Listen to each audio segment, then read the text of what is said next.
dapat. Boss, may tatanong lang ako sa iyo. Sige, sige.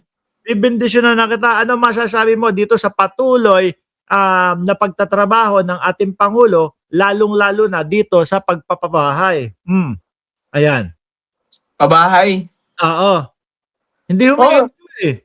Oo, dire-diretso eh. Actually, kung yung mga kritiko ni President Bongbong Marcos, kung gusto nila, samahan nila si BBM, susuko sila eh. Kasi ang daming pinupuntahan, ang daming inaasikaso talaga araw-araw. Tapos etong yung mga pabahay, nakapunta na ako dyan, meron nga ako na video dyan na yung talagang ang dati nilang bahay, nasa tubig, nakatayo sa tubig, dun sa, Malabon. Tapos, kasi nga, danger zone yon, nilipat sila. Yun, tuwan-tuwa yung mga tao. Hindi lang masyado, kumbaga hindi nagte-trending. Pero, libo-libong mga katao na talaga ang mga nasasagip ng Pangulo dito sa mga proyekto niya sa pabahay. Pamilya. Kaya ang ginagawa ko lagi, yung sa pag-umpisa ng vlog ko, sandali, ano ba magandang forma dito? Pag-umpisa ng vlog ko, lagi kong ginagawa is yung talagang magagandang mga proyekto ng Pangulo eh. Kasi meron, natutuon yung mga vloggers o tayo, natutuon yung karamihan sa atin doon sa yung tipo bang Bardagulan. Bardagulan, ayan. Kasi talaga namang kapag yun yung tema mo, topic mo, talagang mataas ang views. 'Di ba? Yung pagtatanggol sa Pangulo. Pero ako, lagi kong pinapakita sa kanila, ito, ang uumpisahan ko, yung proyekto ng Pangulo. Dahil ito yung laging sinasabi ng mga DDS na, yung si Bongbong Marcos, wala namang proyekto yan eh. So, at least, nakikita nila. Hindi kagaya ng mga DDS na kapag sumugod dito, pag tinanong natin, ano proyekto ni Digong? Ano proyekto ng mga DDS? Pag tinanong mo, hindi alam kung ano sasagot nila eh. So, at least, etong mga followers natin at etong mga nanonood sa atin, pagka dumayo sila doon sa ibang mga vlogger, lalo na sa mga DDS, alam nila, kaya nilang sagutin. Kasi, nadidiscuss natin. Diba? Tapos may mga proyekto si Digong, mga nagsigibaan na, hindi pa nagagamit. yun yung mga ayaw nila angkinin. Pero yung kagaya ng Bukana Bridge, di ba? Ginawa sa oras na panahon na Pangulo si BBM. Pero inaangkin ng Duterte, di ba? Ganun ang diskarte nila. Ewan ko ba sa kanila. Tapos puro. Ang estilo niyang mga yan, kapag matagumpay at maganda at matibay yung proyekto, kanila. Pero pag gumiba, magtuturo ng iba. Ganyan ang estilo nila eh. Dami nang nag-iba eh.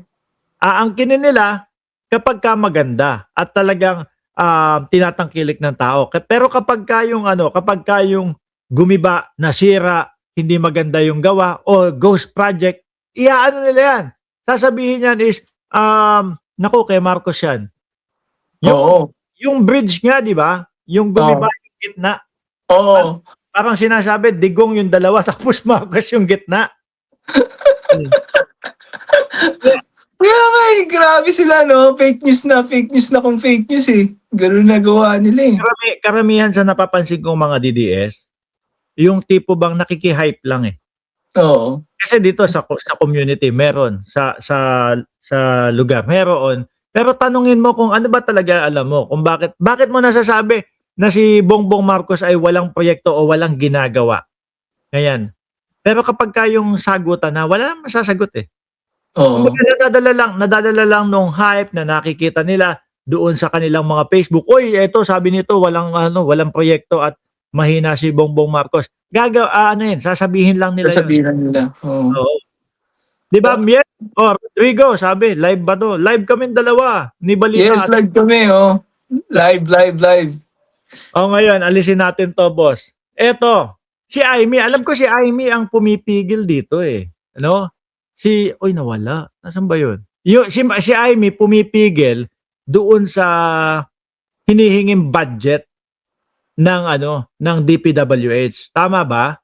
Siya yung parang bumabatikos diyan eh. Ngayon, may Secdison. Pinagtatawanan nga nila eh, 'di ba? Sinasabi nila na Ay, hindi naman engineer yan eh. Ginaganon nila. Oo. Hindi, di ba? Ngayon, ang sabi dito is, nawala. Hindi ko ba, hindi ko yata nailagay.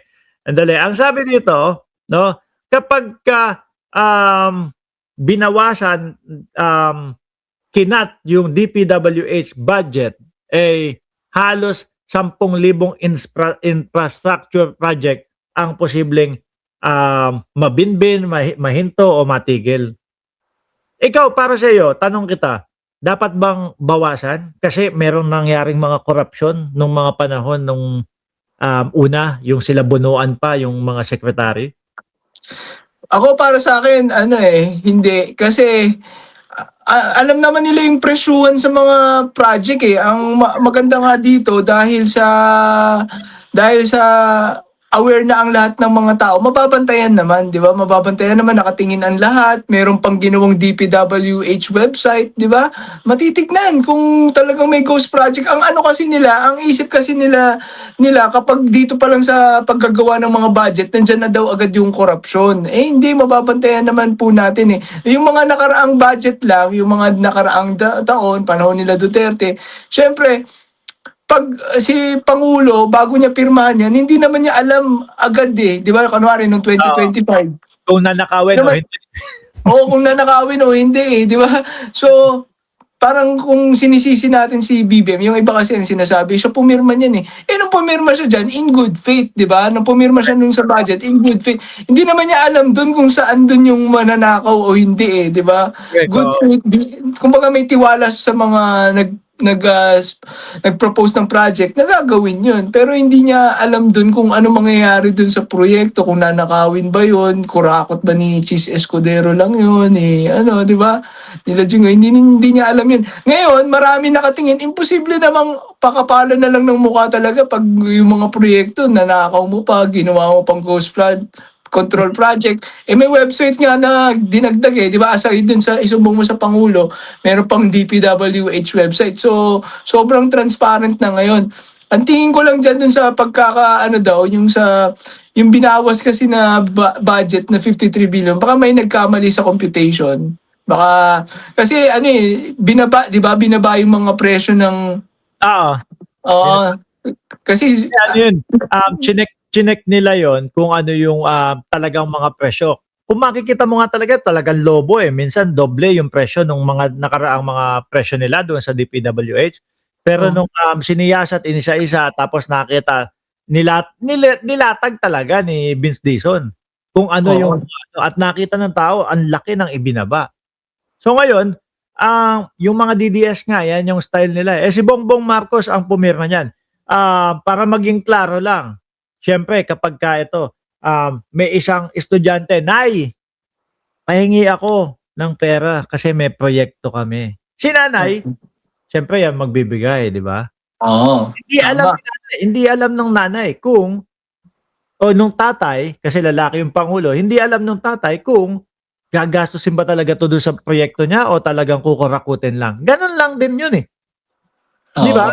Ipinipilit ng mga DDS, maibintang at mag-connect lang kay Bongbong Marcos kasi nga gusto nila talagang bumagsak at mawala sa pagiging presidente.